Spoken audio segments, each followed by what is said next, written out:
Okay, imagine you've been out shooting a sporting event of some sort, it's been a long day, you're tired, but you're also quite happy with the results. Or so you think. Because later when you start editing, you soon find out that both the video and audio are not as good as you think, even sometimes horrible.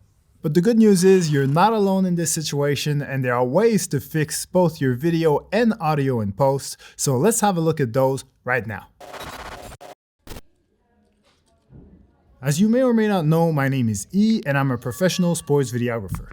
A few months ago, I was filming a boxing event, and because major boxing events start super early in the morning here in Australia so that they can be on live TV at a normal time in the US, long story short, I made a lot of mistakes that day. Alright, so hopefully this works.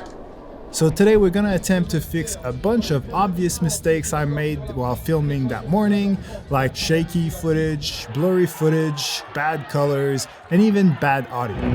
So I'm in the tunnel right now where the fighters come out.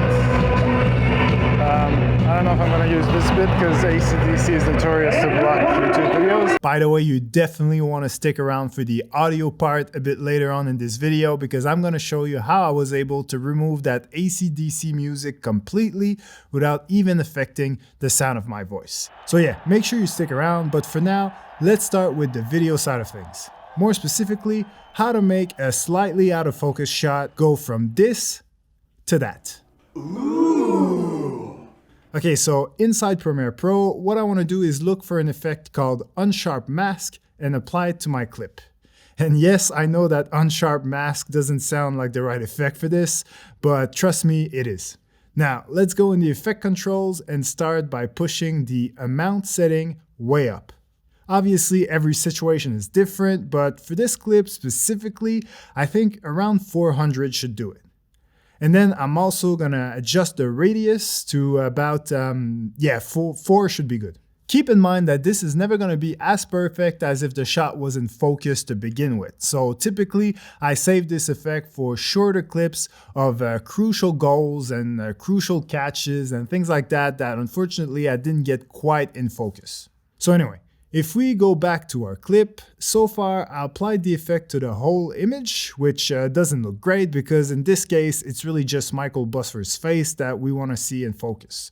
So I'm going to create a mask, but it doesn't have to be perfectly traced around his face. An oval shape will do just fine. I will, however, add a shitload of mask feather to make it look as natural as possible.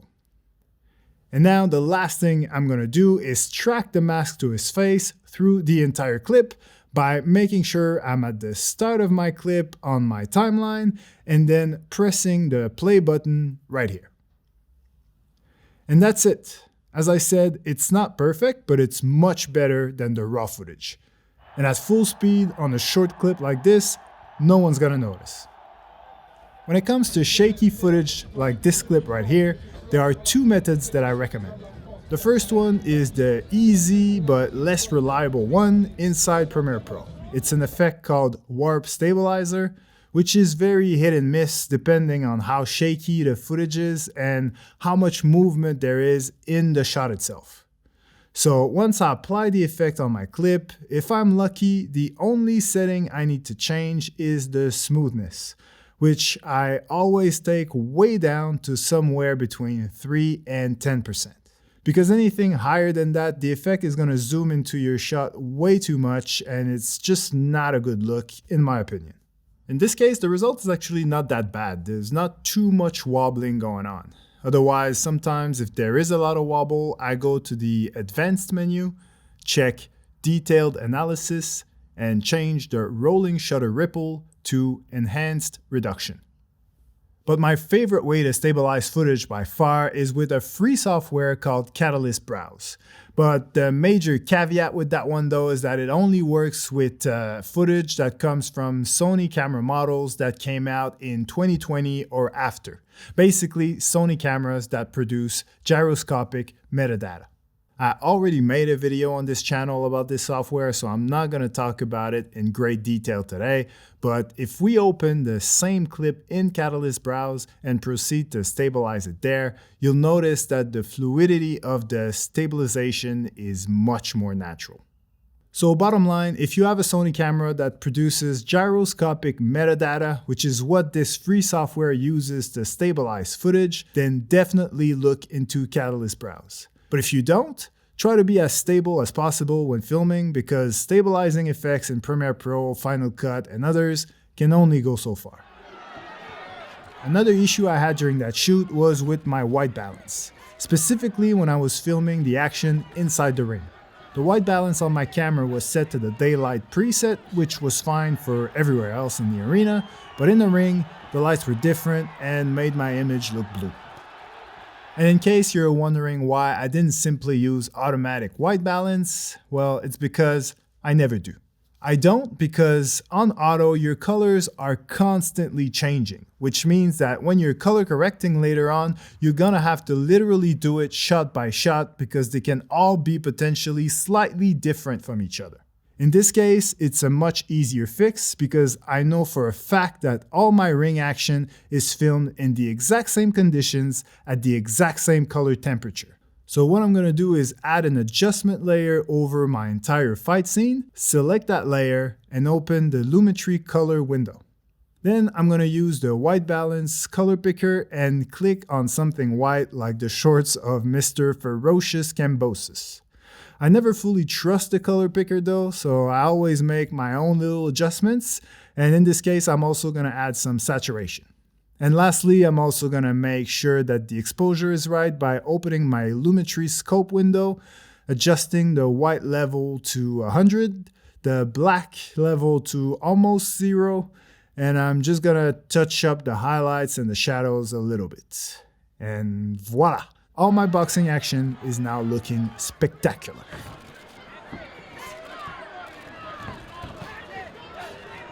Now, when it comes to audio, usually the biggest issue is background noise. You can always use a denoise effect in Premiere Pro or Final Cut, but again, just like the stabilizer effects, they can only go so far.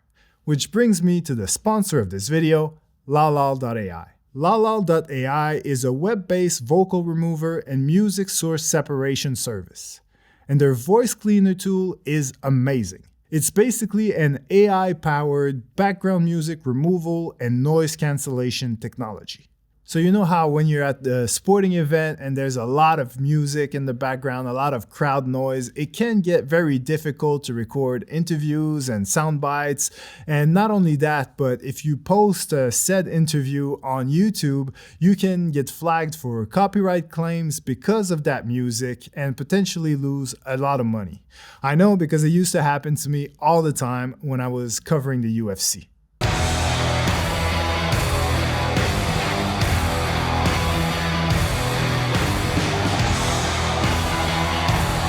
Official weight 170 for Mr. McGregor! So if I go to lalal.ai's voice cleaner tool, upload the clip you just watched, wait a few seconds, and then boom. The music and crowd noise are down here, and this is Joe Rogan a cappella. Official weight 170 for Mr. McGregor! And remember that boxing clip where I was trying to talk over some very loud AC/DC music?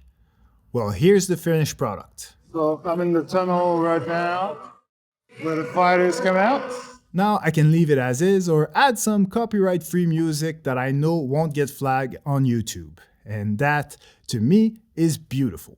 The other beautiful thing about this is the pricing. As you can see, it's quite affordable because it's not a subscription-based model, it's a one-time fee for a certain amount of downloaded minutes. So for example, $15 will get you 90 minutes of content, which I'm sure will last most of us a very long time. Especially considering that sideline and post-game interviews rarely go for more than 4 or 5 minutes. And just so you know, you actually get to upload your file and listen to the result before you actually spend any money or minutes on the download. So basically, before you spend anything, you get to listen to the finished product and decide if it's worth it or not, which I think is a very honest way to operate. But better than that, if you don't want to pay a cent, LaLa.ai has a referral program that allows you to gain free minutes every time you refer a new user. So definitely check out LaLa.ai. There's a link in the description below, and personally it completely blew my mind. I had no idea something like this existed.